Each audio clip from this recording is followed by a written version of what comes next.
Hello, আসসালামু আলাইকুম সবাইকে। সবাই কেমন আছেন? আলহামদুলিল্লাহ, আমিও ভালো আছি। আজকে বাজার থেকে আপনাদের ভাইয়া ময়দা নিয়ে আসছে। ময়দা ছিল না, বলেছিলাম ময়দা নিয়ে আসার জন্য।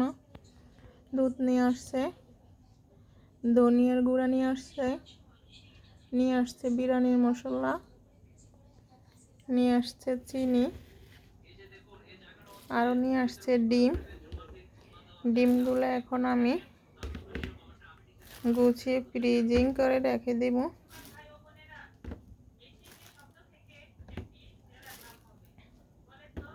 ফ্রিজে ডিমগুলো রাখলে অনেক দিন ভালো থাকে, এই জন্য ফ্রিজে রেখে দেব ডিমগুলো।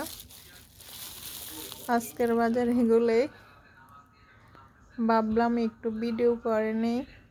সবাই আমার জন্য দোয়া করবেন, আপনারাও ভালো থাকবেন। আল্লাহ হাফেজ।